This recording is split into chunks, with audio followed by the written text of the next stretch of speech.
to another episode of the Hydeout. Another Loki Wednesday we're bringing to you. Excited to be here. A lot of news we're going to cover first, as always. And then after that, we'll jump right into the Loki Season 2, Episode 2. But yeah, that was an interesting 5 minutes before.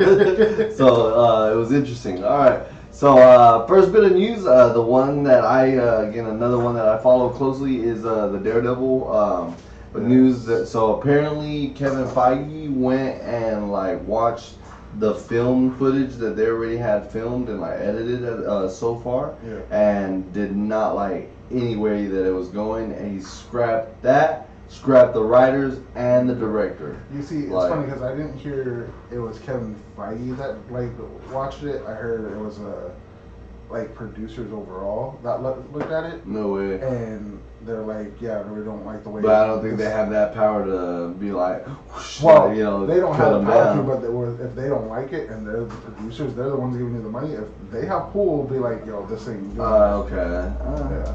So they have a different pull in a way. Yeah. Okay. All right. I heard the same thing that they're like somebody saw something and they didn't like the way it was going. Okay. And they're like, yeah, we need to start over, start fresh. All right. And it's kind of sad too because it's still during that whole writer's strike thing and everything going on. They're like, yeah, no, get out. And apparently it was during the weeks that they were talking about writing or whatever, and they were that saga after it was apparently at the table. Yeah. And then they so they went there and then to find out they lost their jobs. Telling you, bro. That's like clocking in at work and be like, oh no, you can leave. No, that's worse. Yeah, I guess. Yeah, I was about to say it was worse if they would have worked the shift or worked more and then cut it all. You know what I mean? Wrote more, episodes and then just be like, nah, you know what? We're going in a different direction. Yeah, we're going in a different direction. No, they clocked and got sent home. Man, straight up. HR wants to talk to you real quick. Go ahead and give me all your stuff. What badge? Exactly. It's again, Daredevil's a close one I'm following. Just again for the excitement of how he was portrayed in She-Hulk. So glad to have him knowing that he's gonna be in the MCU universe instead of just its own Netflix verse or whatever. Daredevil Netflix was awesome. It set the everything tone. After that was kind of. It set the tone. Punisher. I mean, Punisher won. Yeah, I'd say Punisher. Yeah. It really did his justice too. The Defenders overall was pretty interesting, but they went again the short route. Yeah. So, but yeah. So that was that piece of news. The next one is Spider-Man Across the Spider-Verse is going on Netflix on October 31st. So I'm excited about that. Don't anybody criticize me, but I have not seen Across the Spider-Verse. I know. So we'll see some implications. Yes, I know. They're gonna be like, "What? You can't have a MCU review show and barely be watching it, right?" So unfortunately, I have not made that one. So I'm excited for that one to come out. But that goes on to our third piece of news. The SAG-AFTRA, apparently, what I was getting into just now was they were at the table together. The writers and the actors and the companies. Well, then next thing you know, the companies, I guess, did not rebuttal to the bid. They apparently were disgusted with the bid that they gave them or whatever. The offer. And they were just like, nah, you think we're a joke? We're gonna walk away. So I was just. Again, it's so we gotta wait a little bit longer. Yeah, and we gotta be like, where's our good shows? When all they're gonna right now, I think all they're gonna redo is recycle a lot of stuff. That's what they were doing for all the live shows, like Jimmy Kimmel, Jimmy Fallon, all those talk shows. Apparently, they were all on reruns during this time because of the Writers Guild or whatever. Yeah. So. I wonder how that affects Saturday Night Live.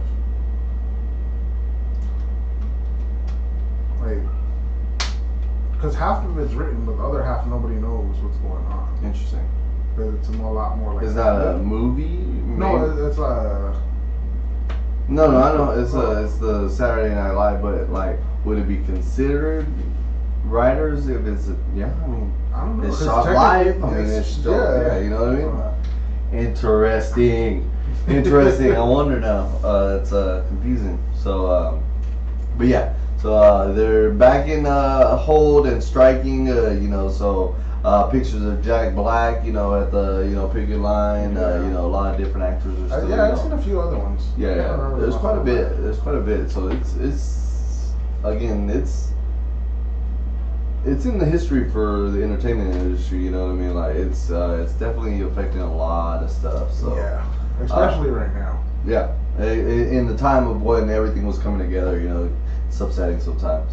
So next piece of news is kind of confusing. I don't know how to read it, but it's Marvel's changing the whole concept of its like TV series. So the Disney Plus series. Okay. So apparently they're gonna get like showrunners that actually are like in it to win it. You know what I mean? Like that have film pilots. So basically, they're gonna have to film a pilot before I guess it gets approved.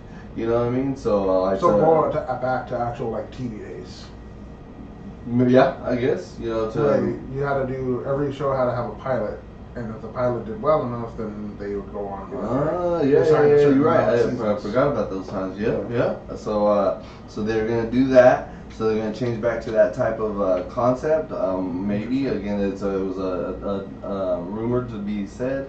Full-time TV exec. I don't know what that one meant. So that one was an interesting piece of note. I don't know what it meant. So full-time TV exec. So like I guess TV executives that have been in TV, not anybody. Somebody that knows the business for the TV version of it. And is able to be like, these like. The only thing is though, because all they're concerned about is like the rates and watching and everything. Okay. But they'll probably be like, hey, this is where this season stuff is falling off, or this is where. And then that's what it was gonna get to. So that leads into where it says that they're gonna get rid of these limited series formats, and now they're gonna make multi-seasonal ones. So like not just like ones and twos. You know what I mean? So like that, they based it off the ratings and how much viewership, and then we need to crank up the writing. We need to change it up. You know what I mean? So that's pretty interesting in my fact. Again, if they go into that format, I mean, I think they would have more success if instead of It's interesting, but it also makes me a little bit nervous because not gonna say they're gonna go down like the Netflix road because I don't know if Netflix does it the same way, but Netflix had a couple series that I used to watch got canceled because there wasn't enough viewership. Or they were paying way too much per episode. Mm-hmm. Like I think Stranger Things does like when it's below budget basically, so that it's not hitting what they're needing to be spending, and they can cancel it. Yeah, like I know Stranger Things I think that was like from what I heard something like $1 million almost per episode. But I didn't know that. But the viewership is there for it, so they're like, we'll run with it. You do it, we'll keep it going. Whatever you need, we got it. Yeah, but then there's like other series. Here's the card. Here's the card. Take it. What else you need? Take the card. Yeah, exactly. Oh, your car's not working? There you go. There you go. Hey, get into work. No, but there's a couple other series that I know got canceled before anything was wrapped up. So it just like it makes me. I mean, one was what was it? The one with Brendan Fraser. I don't know which one it is. Batgirl. Yeah. Batgirl, where literally they filmed it all and everything, and apparently like they pulled the plug right before it was gonna be aired. You didn't hear about that? I heard something about it, but I just like it. If it doesn't get good enough reviews, which is kind of what the screen testing's for, like for movies and stuff. Well, Aquaman, the one you were talking about, all the different edits that they go back and did when after Aquaman. So I was just like, and so. We'll see. I mean, it's gonna be interesting if they do go back to that format for that fact again. I mean, we talked about it. The season's just kind of been meh. Yeah. You know what I mean? If anything, this last season, Secret Invasion, kind of almost made me want to hang up my cape on that one. Like, I was about to be like, yo, I'm done. Wash my hands with this. Let's go. I'm just gonna be anime only now. Bring me out my manga and my I comics. Marvel, I don't trust them. No, for, like, my honestly, that's how it was. my emotions are sacred. Like, you know, I'm not gonna waste my 2.5 hours or what 6 hours on your 6 episodes. Yeah. You know, like, and still not have any mid-credit scenes. God darn it! Like, dude, honestly, I like watched to the end of this last episode, and I was like, I know, I was upset. Where? I was upset. I was like, you can't start the first Yeah, I one. was gonna say they tease you with the first one, like instead of like doing it, you know, the opposite way where it's like episode 6 or whatever. And then you're like, oh, maybe they'll do it every episode. Yeah. Like, yeah, dang you, I Marvel. was like, dang it. Dang I was you, playing with my Marvel. emotions. Yeah, Marvel knows. Marvel knows. And the last piece of news is actually Marvel based. It is on Deadpool again. Deadpool 3. Sad news. So the director Sean Levi, he personally was confirming that it was supposed to come out May 3rd, and then they had a confirmed release date. But with all the stuff that SAG-AFTRA is going through, the filming production has been shut down again.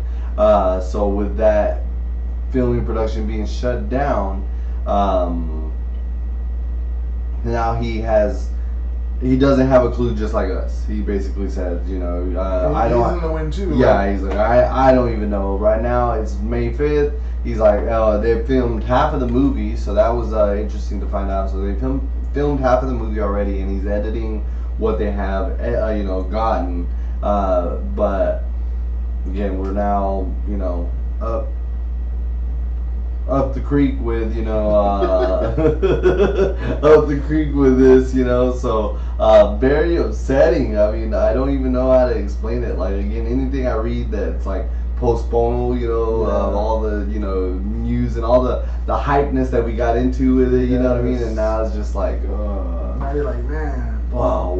Watered down.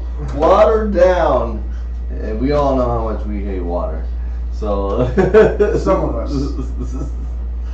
Some.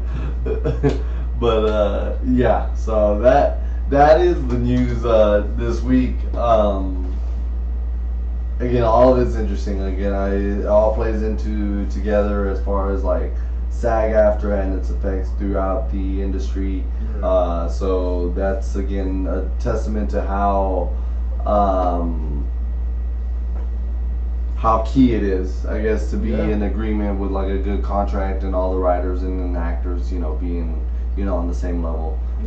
And getting their due justice, like you said, they deserve what they deserve. Like, you know what I mean? Like, why are these execs that don't sit hours in the sun, 15 hours and 4 hours in the makeup chair and and this and the third, and they get the biggest cut of the pie? Like, I mean, well, especially when it comes to the writers too, because without them, like, they might be like, oh, hey, all you're doing is writing the script, telling us the location, giving us some dialogue, and they're doing all the rest. Well, without the beginning of it, from them writing, you wouldn't have pre-production, right? That's what it's called. Like pre-production. So like, you wouldn't have what they need to say. Like, there's some people that are better like off the cuff, but for the most part, I'm like, these actors are paid here to read whatever you put in front of them. Mm-hmm. So it starts with the writing.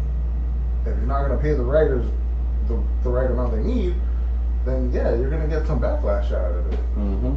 And then and then that trickles down to the Actors Guild, strike, where these guys are out there and you're trying to justify why their AI can be used at any point in time, when it's not fair to the actor themselves, so man, it's so much. It's scary. It's like, it really is, like, so guys, that is again unfortunate for the entertainment industry. Again, maybe a chance for the animes and shows like that to jump in. So but alrighty, guys, well, we were fortunate enough to avoid the problem with Loki, so Loki got finished, so that now we have a season to at least talk about with Loki. Exciting. We're now on Loki season 2, episode 2. I did not get the title of that one this time, so unfortunately. Oh man, what was it? I think shoot. Look, I can look it up right now too. Cool. So I'm like, it's in my head. I just can't. Let me get my notes out. Yeah, go ahead and get the notes. My settings. All right.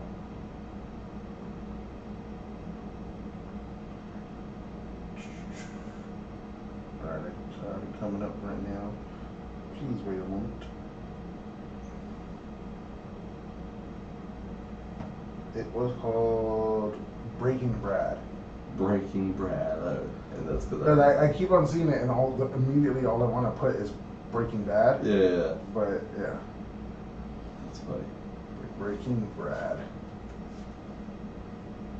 Because is that? That's his name. Brad Wolf. But, alrighty guys, so Breaking Brad, episode 2. It was again a good one. It was a good.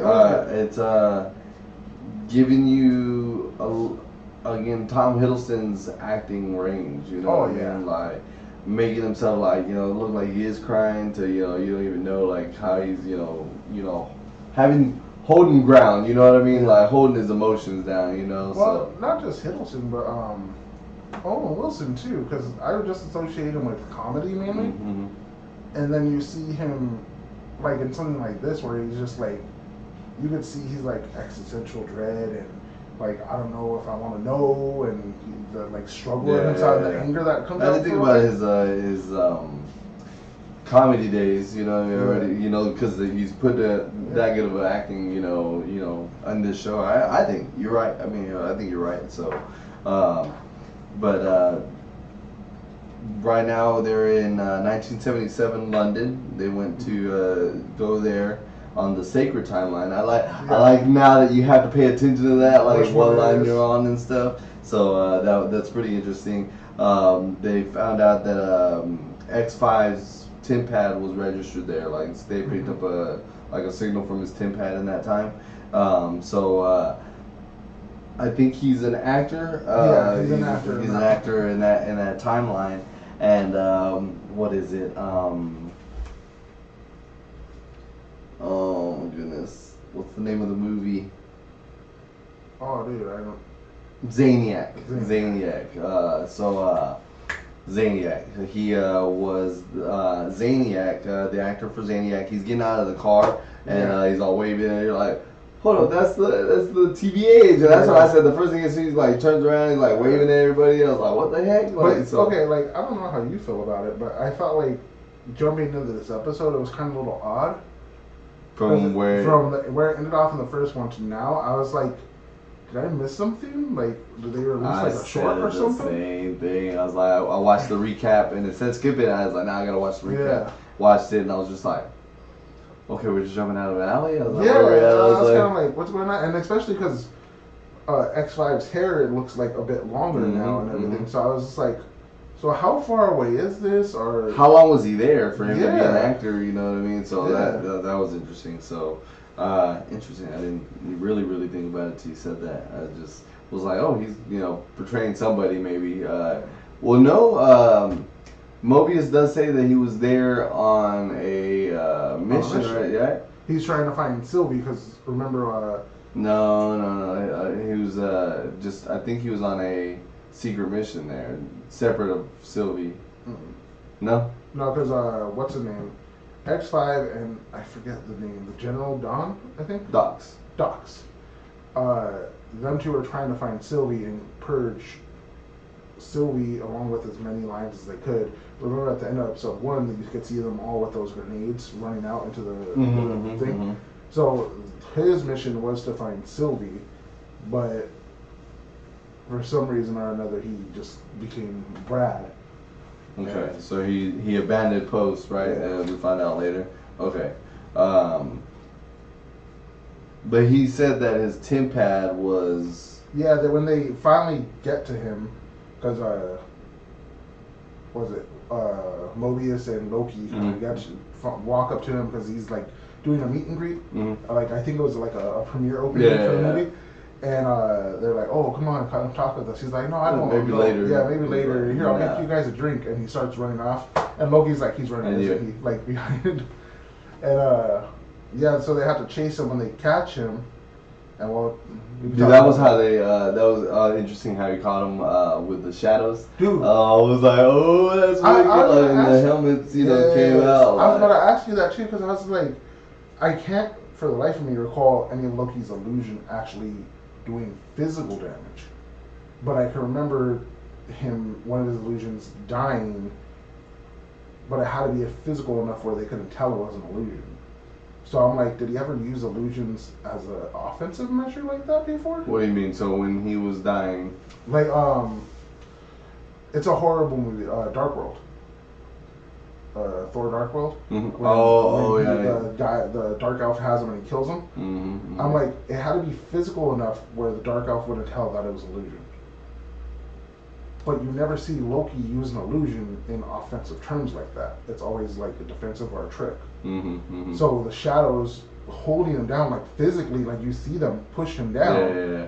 I was kind of like, is this the first time you've seen him offense? I didn't even think about that. Yeah. No, I just thought it was like, oh, Loki shadows, let's go. It was so cool. And then Moby's like, over the top? Nah, just right. And I love how they did that too, because he's like a little over the top and he like talks to Loki in the middle.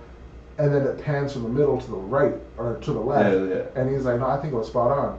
And I was like, it's so good because he's the master of mischief. He's the god of mischief. So you would think he would take the middle ground and be the one like technically in charge. But he's over to the side, so that way if you did attack who you thought he was, it wouldn't be him. It was really good. I like the way they did that. But they catch him. And his temp pad is altered. They did something to it. So to let him know that they were looking for him or something like that. Or they were trying to track him, and Brad told the TVA agents that whatever he did to modify his temp pad, that it was to stop them from tracking him.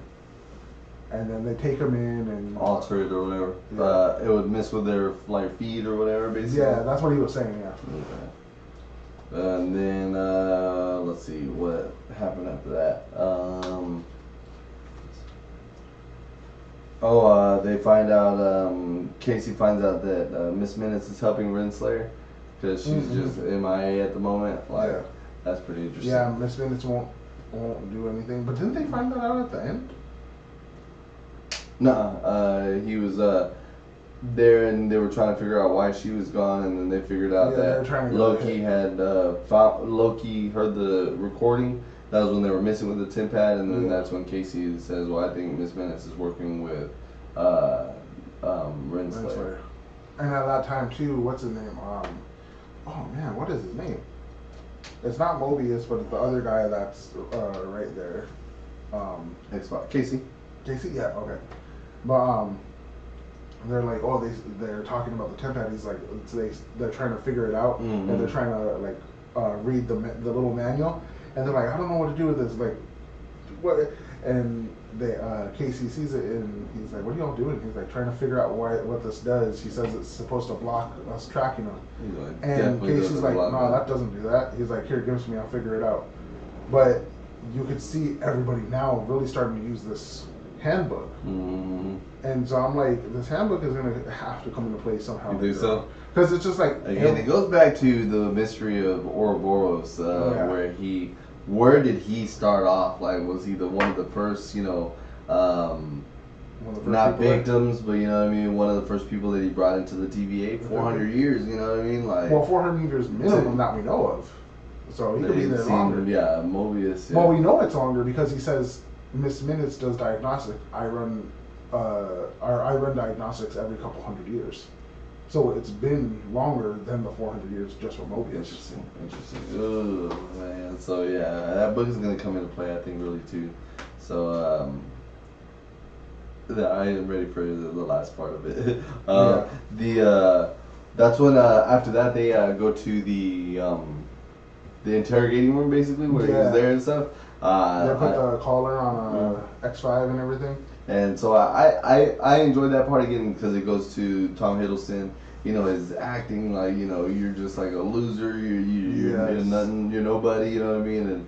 and Mobius is all trying to tell X5 like, yo, chill out, tell Loki and, like chill, like they'd be all right. And he's like, no, let it continue. You know what I mean? Yeah. Go ahead, like have at it, bro. Yeah. Like you know what I mean? And so.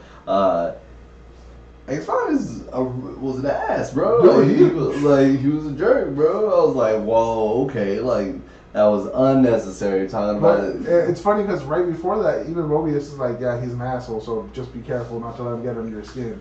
And they go in and he does exactly what they did, like He was the one that fell into it before. Before Loki did, because then he starts going on Mobius, and he's like, he's like, everybody has a life, aren't you? Like, didn't you ever want to know what yours is? Bree said the same thing. She's like, he did exactly what he told them not to do. I was like, yep. I was like, I tell you. And it's then understandable though. Again, yeah, because I mean, he was going on. I mean, he made a point like you found out this place was a joke, and you are still about this place. Like, you know what I mean? Wake up. You know what I mean? That's what he was telling them. Wake up. You know this place is a joke. You know everything's rigged. We were from somewhere else, and you're gonna tell me you're gonna spend more time here? Like, you know what I mean? You don't want to take your real life back? Yeah, like, man, that's all. Again, it goes back to season 1 where he finds out about jet skis, and he's like, for some reason, I just want, have these dreams, where I'm out, having, a jet ski. Yeah. So it's just like, ooh. But see, that's where it takes me to Owen Wilson's acting, because I'm like, right after that whole thing where, he gets mad and he actually slaps X5. He gets him and he's like, oh, Mobius. Yeah, you see him and the anger comes through, but then he leaves with Loki. And Loki's like, are you okay? He's like, and they're walking and they end up somewhere. The cafeteria for the key lime pie. Yeah. I just told Bree today, I was like, I honestly would not mind having a key lime pie just because of this show. You're like, I just want to try it. I've never been particularly a fan of key lime pie, but I've never really hated key lime pie either, you know what I mean? Yeah. So I wouldn't mind, trying it. I just need a taster. Yeah, I just need to get this before I get that little, thing on my tongue. What they say. You get a granito on your tongue when you have a want for craving for a food. So I gotta do it just for that fact. You know what I mean? So they go there, and then what happens? I think Loki describes how, because he's like, I did it out of what do you say? I did it out of like the want to, the thrill, not the emotion, and out of strategy. He's like, I did it because it was tactically done, and then Loki was like, nah. He's like, you remember my day in New York City? I was like, trying to take over with aliens. And I tried to take over Iron Man, but I threw him out the window afterwards. He's like, why? It's like, I didn't do it tactically. I was mad. I was genuinely mad. So he's calling out Mobius. He's like, no, you mad, bro. Just be honest. that was funny when he's like, I just threw him out the window because he pissed me off. But then Owen Wilson's character with that too was very you kind of felt for him too, because he's like, he's right. He's like, X5 is right. He's like, we know this place is a joke, but I'm too afraid to find out. He's like, and then Loki tells him, he's like, what, you're afraid it's bad? He's like, no, bad I could deal with. What if it's good out there? That I couldn't live with, because then I would have to come back. So he's like, you're be messing with his head. I'm like, it's totally. So what would you go with? Would you want to know, or would you not want to know? It's that bad feeling of you always want to know, but are you willing to throw everything away that you have? So if he did want to know, stay there because he liked it? Is that what you're saying? If he likes what he finds, he'll stay there, but then he loses all the TVA, Loki, everything he knows up until this point. So, but if he stays with the TVA, what would you do? I think. Would you not want to know? Period, though. I don't think I would want to know, but there's also that part of me that's like, I have to know. Yeah. But I'll take one of those dang grenades with me, so that way once I find out, I get rid of it. Garbage. I'm like, I don't care how good it looks. Now I have no way of coming back. Oh, millionaire! I'm gonna buy this place, so I never know that it happens. Why do you get to have it? I know. Yeah, exactly. You gonna go down with me? If I'm broke, you broke. Like, Right? say bye to this house. Like I don't know. I think you might be right. I might not want to know just for that fact. No, I envy would hit me hard. Like I'd be like, you mother. Dude, that's why I'm like, if I find out, I would have to bomb the whole place and walk away. Because in my head now, I'm like, yeah, I know it was better, but now it don't exist, so I can't go. And in your consciousness, you just hear the screams of the children, you know, like, and then you have to live with that. I left before it all happened, so it's fine. I didn't hear screams. What are you talking about? What children? Where? All I did was get rid of this person. But I was thinking the whole time when you were talking about how the cake might be, The pie? might be that The theory or whatever. Remember, yeah. Like, but you notice everything in that room was key pie. Yes, dude. I was watching it the whole time, and I was watching Loki eat it too, and I'm like, will it affect him? Yeah. And then I was like, maybe it's not the pie. Maybe they really do like mess with the brain somehow. But I'm like, the entire time I was watching them, I was like, maybe they have to eat the whole thing, because I think to have the full effect. The full effect, because both of them stop eating and leave. Yeah. And I was just like, I need a freaking, because they made it a point. They zoomed in on that damn pie. It was like it's the second one, yeah, because the first season had that where he actually got one out. Yeah, but this time it was they put the plate down and it was like a zoom in. Like, look at how you saw the lime, little lime on the whip. You saw the whipped cream move on the top of it, and then they zoomed out for it. I was like, nah, y'all putting emphasis on this. It's either a red herring or y'all like making a point. Yeah. And then again, every slot was key lime pie. That's it. So I'm telling you, just after this show makes me want to eat some key lime pie. Like, I was watching it so like that whole scene right there. I was just legit just like scanning. I was like, what's going to change? I don't know if I would want to room that green. We couldn't do it. Let's see here. Oh, and then what happens? Obi is in that room with the temporal aura extractor or whatever, and then he puts in the machine, and then he had to put that code in, and it didn't read it. Like, he was like, "Oh snap!" Like, here we go. When I saw that, I was like, "Why is he not allowed?" Because he can override just about anything, but now he's like locked out, and I was like, "Oh crap!" That just shows that he's like third. You know, he's like third in line. Like, I have access to everything under Miss Minutes and He Who Remains. So that was crazy. So when it came up to he talks about it later, I believe. So then let's see. Oh, this is where it gets interesting. Again, all this place looks old. It looks like, old timey 80s, 70s, equipment and stuff. Yeah, TVA. And they have these devices that can, do these capabilities where they were doing that they rolled in that machine. And then that's when Mobius walks out and was like, let me go grab that remote. He's like, so you need that to run. Okay, so they actually go back and re-interrogate him, because the first one Mobius breaks and slaps him, but now they're like, okay, we're level-headed, and they bring in this machine, they carton this weird-looking machine, and they're gonna re-interrogate him, and Mobius is like, we have a plan, let's stick to it, whatever. And because then they walk out, and he's screaming at it. He's like, no, we got a plan. So then he's like, you know what? I'm gonna be a bad guy now. You know what I mean? You're right. There's still things that I want to do that are evil, or whatever. And then he's like, you can't run that without the remote. He's like, oh, this one right here. And immediately you see his face. You're like, hold on now. All those things that you said about your mom, I'm sorry. I was out of place. I was out of place. Like, I'm sorry. Like, please don't do nothing. Like, he's like, it's weird because I don't even know how to use this. Boop boop, and then the chair shrinks down, right?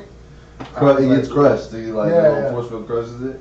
Oh, dude, his complete tone just like, whew. Like, hold on, let's square this, talk this out. You know what I mean? Like, so when he put just the technology, just old timey looking, and then to do like these amazing things, it's crazy. So he starts getting crushed. Like, I don't even know how that would feel. Like, at first he was just like, but it had taken him all the point where like he was like just crushed. Like, it's imagine being in this chair, but it's like up against you, and you can't move, and you're like, okay, I'm sorry. Ooh, man.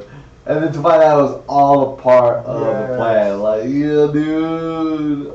He's like, you're a good actor, Brad. Oh, when he was getting the tape, he's like, I don't believe you. You know what I mean? Like, you're just not that good. Like, oh, man. So then, for when he finally opened it, he's like, she had a different life or something like that. And because Loki is asking him.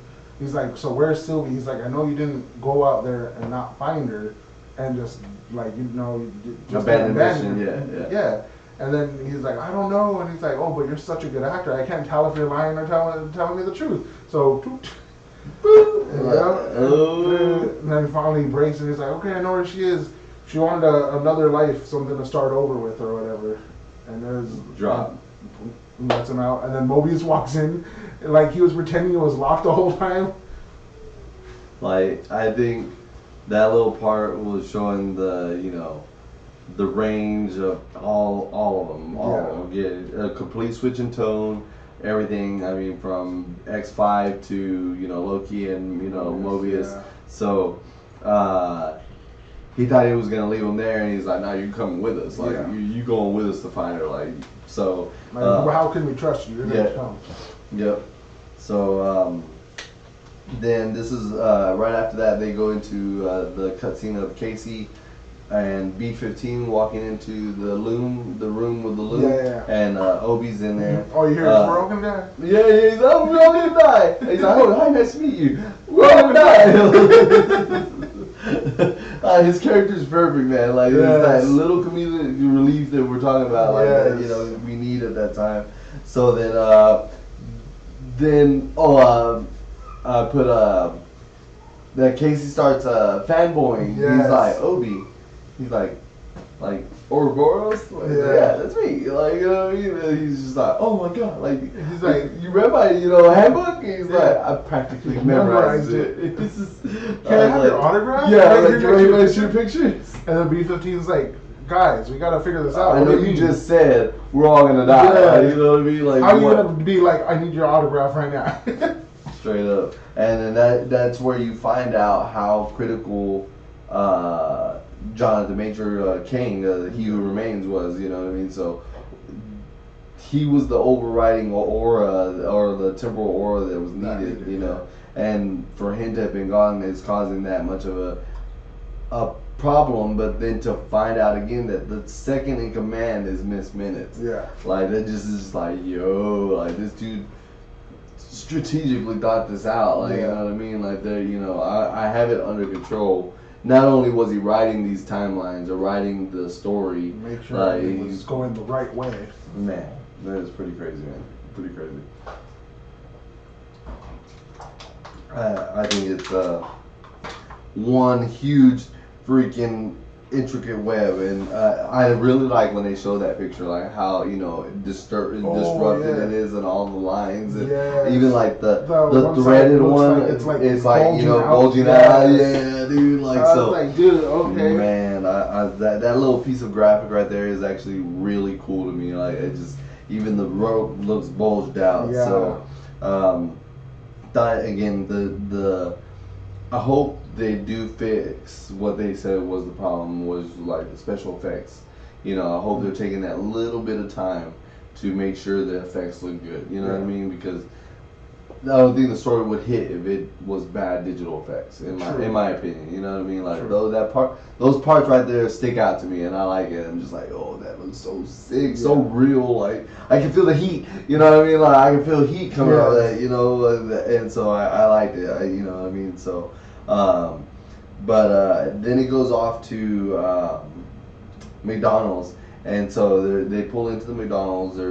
He shows them where she's at, and the part I liked was that I did some research on. The signs passing over McDonald's and it said $40 billion, 40 billion hamburgers sold, or Yeah.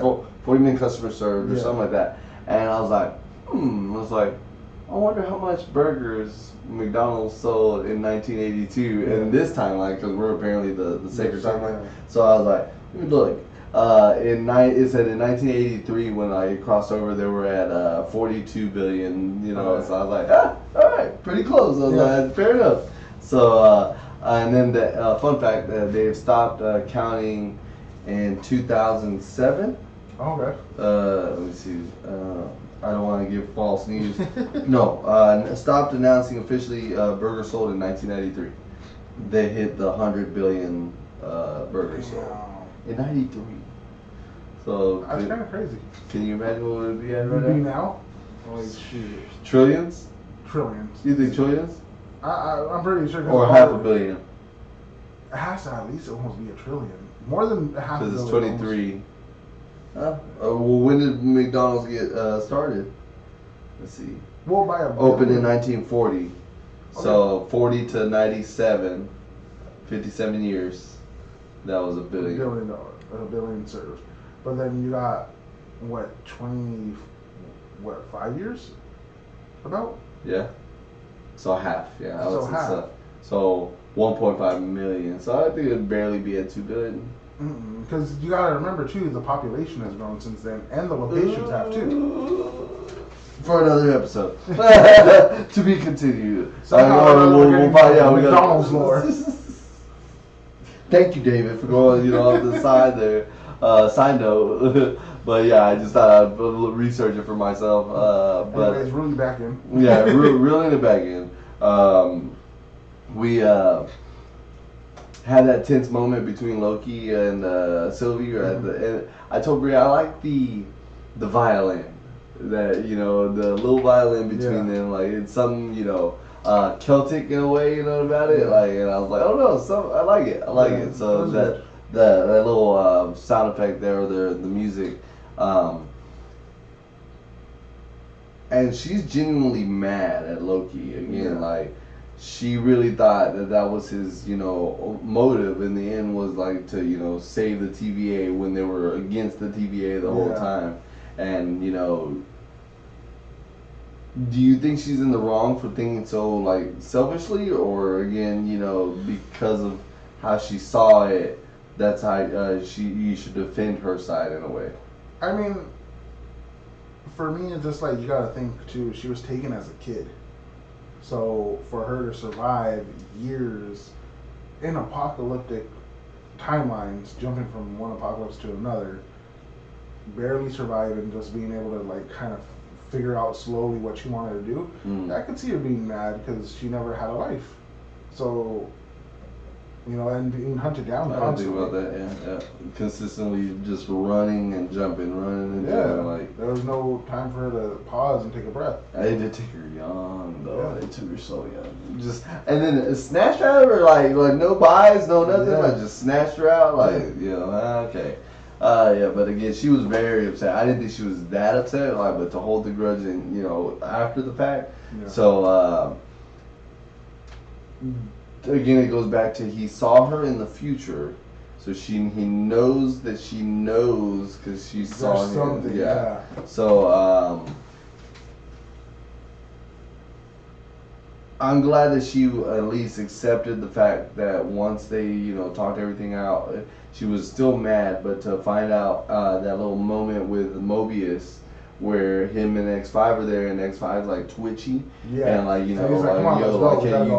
they could pack this up real nice and neatly, you know what I mean? Like, let's take this on the road, like you know what I mean? Like, Mobius like, what? Chill, man. Like, how weird does this work? Like, we were fighting, now we're here, you know what I mean? Like, and then it's like, here, I got you a milkshake. Like, enjoy, take a sip, you know what I mean? And so that one was like when he found out it was the setup. And then, she just jumped into the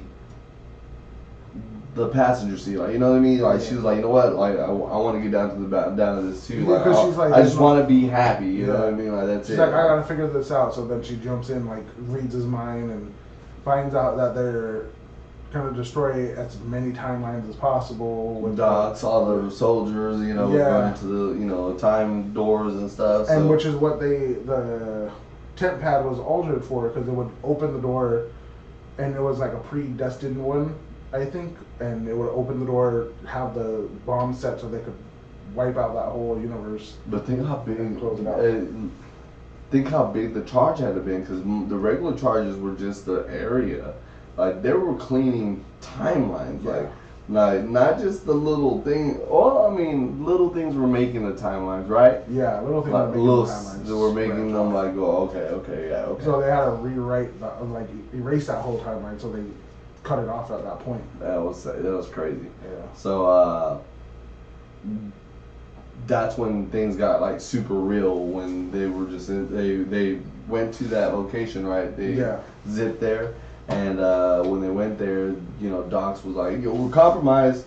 You know, let's shut it down, or like put as many as you can." And that's when they went back to the TVA, and Casey and them were like, "It's 30% already. Like, they've already wiped 30% of, you know." And then I think B-15 is like tripping, right? Like she's she's just like staring at it, like heartbroken. So, what do you think is? Because it was a picture on Facebook, and it was a meme, not a meme, but it was like the picture said has the same effect, and it was like a comparison between the Endgame, you know, or the Infinity War finish, and this one, like where they're like, you know, looking off into the time screen and all the things look pruned and stuff. Like, what do you think? Does it have that same effect of like billions of people, like, you know, just lost their lives? Because Thanos snapped his, you know, finger. Yeah. Like, what do you think? That's actually an interesting thing. What up, Double O Badger? Yeah, what's going on, Double O Badger? Yeah, we talking some Loki right now, man. We are in the part, if you haven't watched it, but if you have watched it, we are right now talking about. There was a little bit that I saw on Facebook, a comparison to Infinity War, the billions lost due to the snap, and then the billions lost due to the pruning of the timelines. So I was just asking him, you know, I was asking Emmanuel, like, what does that have the same effect? So what do you? I think it technically would have more though, because at this point in the TVA, all these branches are going out. It's not just one or two, it's several branches. Whole new lives started and everything. Everything's brand new now. Mm-hmm. That's whole universes at this point, where Thanos just affected his. Mm-hmm. The gauntlet only works in their universe. Universe. Right. So I was like, yeah. So, interesting. So, with the timelines being completely wiped out, that's a whole new universe, technically. Multiverse, like, different. And so they wiped out so much more. Even with just the 30% that they wiped out, that's more than what Thanos did, I think. So we're feeling the effects of what could have been like the incursions. Definitely, you know, on multiverse and stuff. So, let's see. I've been listening. I think the show didn't capture that being that devastating, though. Yeah, it's definitely harder to portray on camera, but I think they did good with B-15's just overall expression. Yeah, because she's the one like standing there looking at the screen, and then like they pop in after the fight, you know, and walk in the doors, and everyone is just looking at these screens, and like all of them disappear. Like start turning into dashes, and then they just like, you know, fade. Go back into this just single little sacred timeline. But then I'm like, how is that 30%? Because she was like, do as much as we can. So with everything going back to just the sacred timeline, I'm like, she had to hit almost 50. From what they just seen, yeah. So you think she got almost halfway done? Yeah. She got a lot. Because it took a while. It took a while for them again to find out, and then that's why Casey was like, "Are there boots on the ground? Like, you know, are they there yet? You know, because we're at 30%." Yeah. So I mean, I didn't think it was gonna go that far. I knew that when they were passing by, they were like, you know, that was why they were questioning it, honestly, right? Because they were like, all that for B-15? There's no way, you know what I mean? Like, the first episode, there's no way, yeah. But Doc's had that planned out since the first time. So that's pretty crazy. Yeah, I mean, but yeah, B-15, he agrees. B-15 made the point very well, but then I think Mobius too, when he kind of just like was watching it and he kind of had to look away and he just like. But yeah, and that's when he was like, he had to check in on Sylvie because he knew Sylvie, you know, was trying to, you know, it was trying to, you know, start a new life, and you know, went to console her, and she's like, "You're a joke," you know what I mean? Like, she's like, fix what? Yeah, you know what I mean? Like, fix what? You didn't fix anything, you know? And she's just like, "I'm out," and bounces out. Like, and then he made a point again. That little, you know, saying is like, it's harder when you stay, you know? What I mean? Like, it's just, I don't know. Again, I think he sees the bigger picture, and I love his arc, man. Like, this guy is the only one that's continued on this, like, just different path of what he used to be, you know what I mean? Like, he's got the toughest arc of all these characters that we've come through, you know, so, did you hear, about the fact that, before I even get into that, Renslayer's Tempad? They finally got it, and I think that's where they say Miss Minutes is with her or something, right? I don't know. I really think it was that first interaction. I'm gonna have to rewatch it. I think that part, he literally just says they found Renslayer's Tempad, and then I paused it. There was no like information. There's no information on the screen that like gave it away. No. It had timelines, and it showed like several timelines, and it showed hers on an X timeline, but like there was an A and a Y or something like that. Yeah, so, like it didn't give the location away or what time it would be. But yeah, like I was trying to figure it out too. Yeah, I was just like, I want to know where she was at. So it's gonna be interesting, bro. And then again, it goes back to, is she the one that pruned him? It couldn't be, you know what I mean? Like she knew that would be helping him, you know. So well, unless she thought, if you're going down the thought that Renslayer is the one that pruned Loki. From the first episode, then technically she wouldn't know that would help him. She was just trying to get rid of him. She's still in the mindset of the old TVA where pruning him is good. Okay, maybe. But yeah, Double Bagger agrees. Loki's arc is amazing. Oh, nice.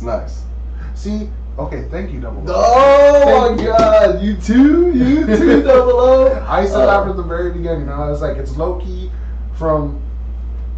Technically, what we're watching is the present, but it's going to be him coming back to the first episode, proving himself so that everything can happen that is happening now. What?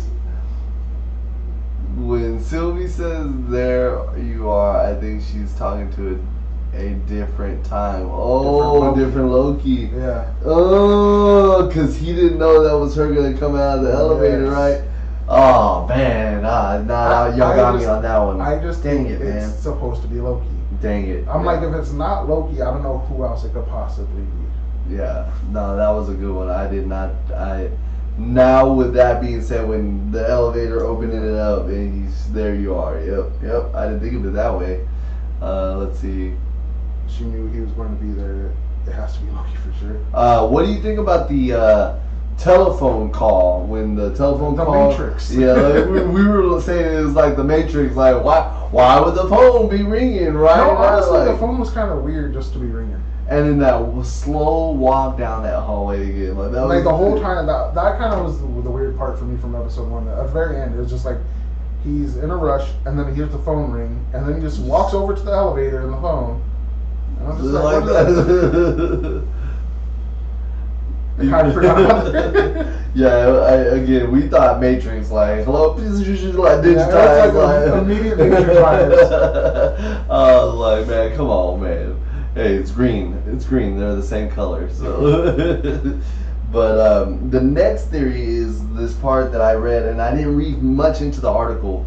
Was where she was out in the McDonald's and she was on her car, the truck, right? And she's listening to music. They saved the theory was Jack, the little guy that's there, is actually the young version of Mobius. I heard that too. You read that? Did you read into that article? So you're saying yeah. Is that little boy? Yeah. I mean, you could kind of look at it and kind of see it. See, and that's I'm like, when she looked at the tent pad is what made me, even thinking about it even more. Like, what is she trying to do? Maybe like get the older him? Maybe like I don't know. So and then again, that's He Who Remains is tent pad, right? So he has full access. Yeah. Dang, man. Maybe didn't he say something about to a lake, maybe on a jet ski? I can't remember. He probably did. I know he said his mom is picking him up or something. Did he really? His mom picking him up? No, about the jet ski. That's the thing. I can't remember. I'm not sure. Oh man, I might have to go rewatch that. I might just have to pull that up again. Yeah. So he has a fashion. That's why they connected it. But it was funny because I was about to say before he said that when did jet skis come out? Because they were kind of brand new, and that's why Mobius was so like obsessed with trying to get one. Because it was like the new thing during that time. Let's see. Interesting question with jet early 90s, I think. He said maybe I made that up in my head. Possibly. We're just all hooked on jet skis and trying to figure out if it's Mobius or not. Looking up when jet skis came out. 1973. 1973. Kawasaki. So it was 10 years later. Yeah, where they're at right now is 10 years later, right? 9, because it was 1982. Yeah. So I don't know. Now, I was way off. He's way off. Because I was like, that would make sense because right there he's still kind of like a kid. He's like 16-ish. Yeah. So he's got a fascination of wanting something that he doesn't really have or everyone else has. Yeah. So what did it say then? He's about to watch that part again? We'll find out.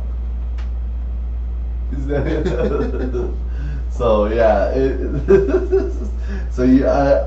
read the theory. I was interested, so I want to know where I saw that theory from the first episode. Yeah, I'm telling you, dude. Like these people these articles that come out. They're like the next day.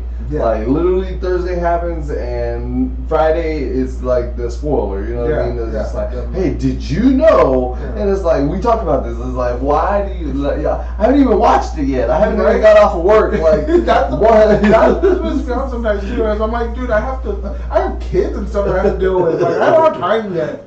I'm reading these on the in the restroom, and I'm just like, oh, there goes that. You know what I mean? Dude, honestly, once I see something, I'm like, get out.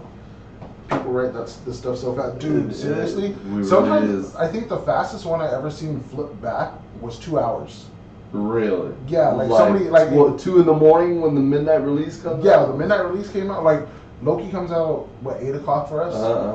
They did it at 10. 6 p.m. So it came out when we barely had it for like 2 hours. Yeah. Wow. So they already had it. I was like, dude, like. Yeah. But then the thing is, they have a whole team watching and researching and doing everything. So that is their job. Yeah. You know what I mean? But like me and you looking up right now, we're like, okay, what's going like.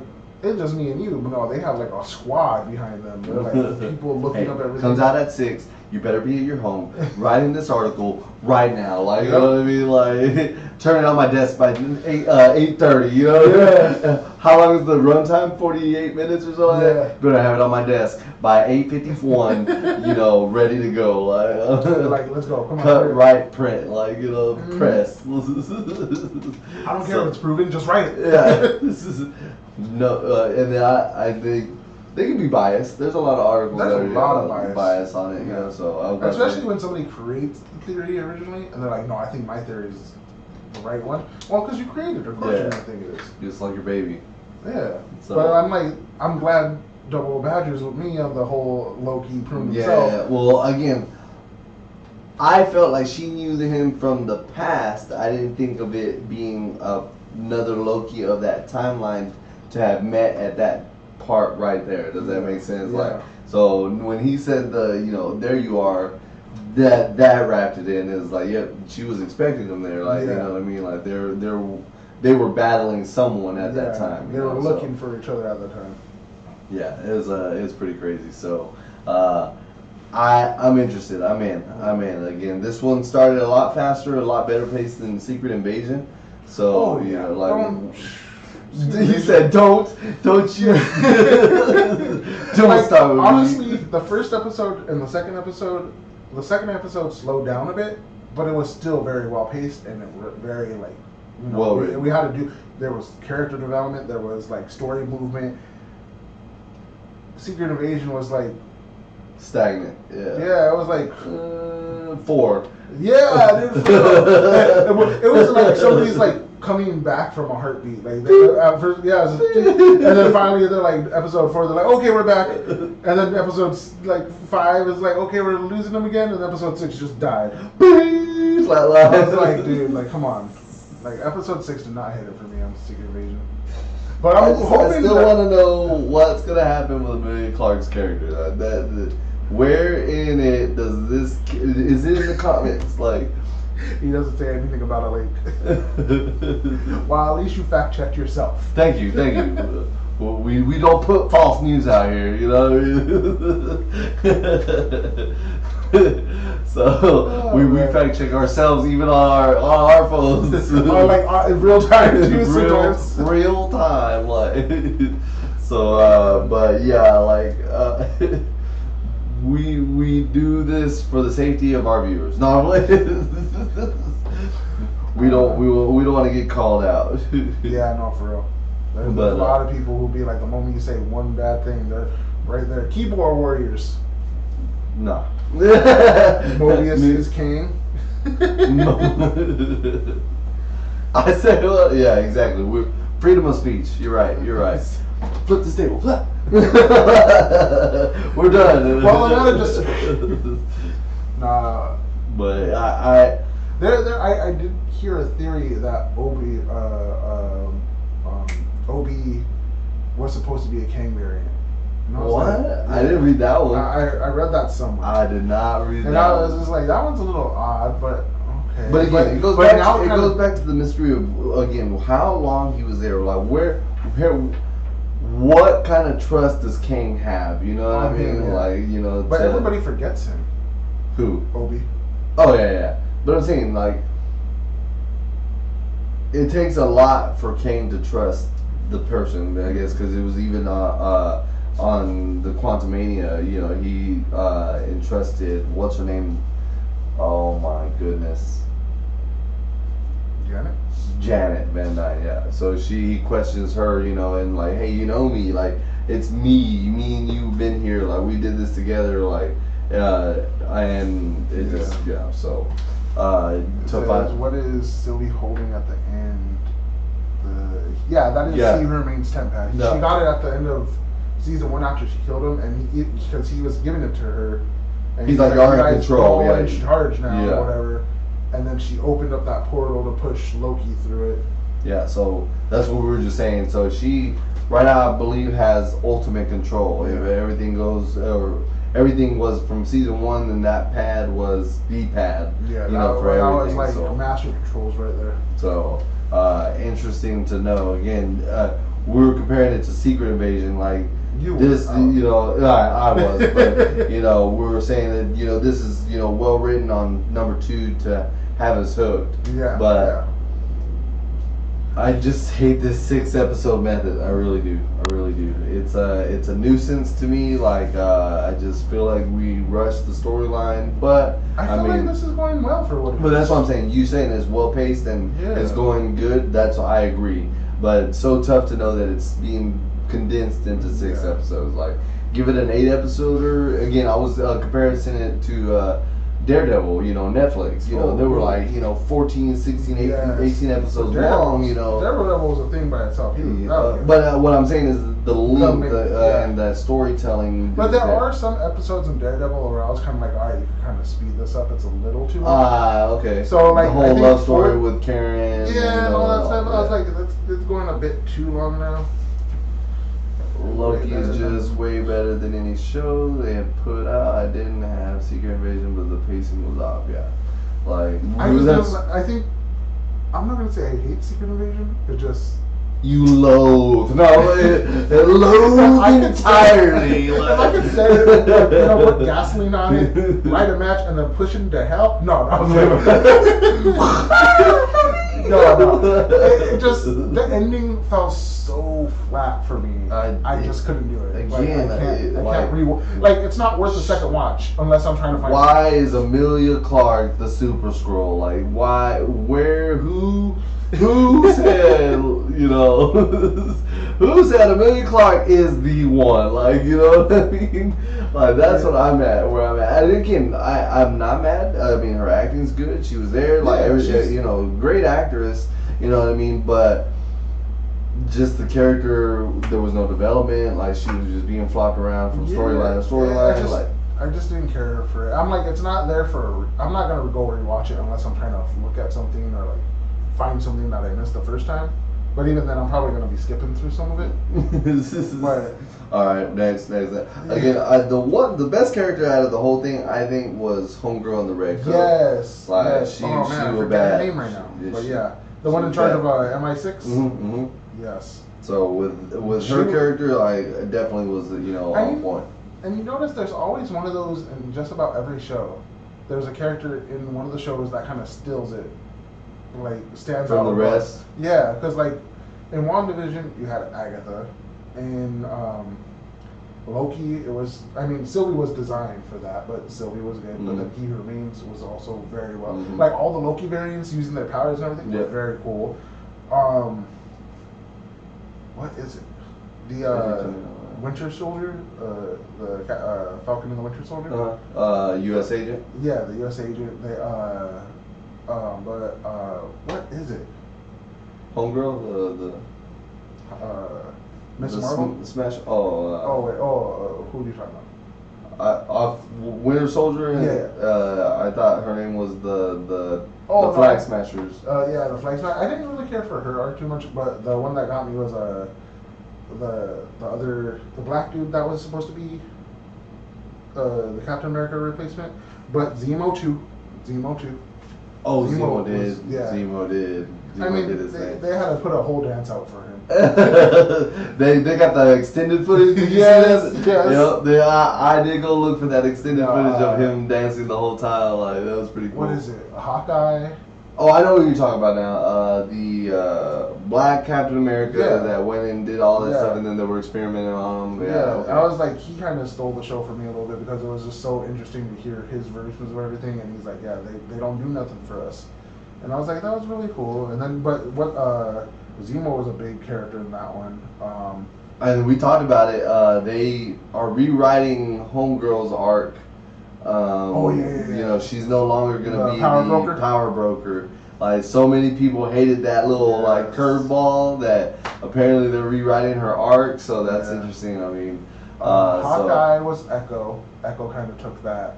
You think so? For the death character and all that. Okay. And then Kingpin at the end. Kingpin being in there immediately, because I think for me, Kingpin just confirmed. I was just cool seeing him back as Kingpin. I was like immediately okay. Vincent D'Onofrio is holding that role down. Yeah. And then the tie back to his outfit, apparently like that was a special cut outfit like from the comics. Yeah. They wore that floral shirt and stuff like that. So yeah. I was like, no way. So again, those fans, those are some like super fans, like I'm saying, like they're like, oh my goodness, he's wearing the comic book 23's white suit, like, oh man, like, but to have that knowledge, that is No Below Badger agrees. He's an amazing Wilson Fisk. Yeah, he held that again. It goes back to Netflix tier of writing. I really hope Disney Plus matches. As long as it's MA. We can get some, good, storytelling. I think we'll be all right. Isn't this the longest one? Daredevil is going to be 12 episodes or something like that. I remember reading something. Supposedly, yes, but there's no concrete evidence. Well, of course now, but yep, that is. I think we're gonna wrap it up. We're sitting at 1:15, 20. So. Double O Badger, thank you for your input. It was awesome there at the end to have a third critique with us. Again, we do the reviews. I hope you enjoyed. We stream around this time every week.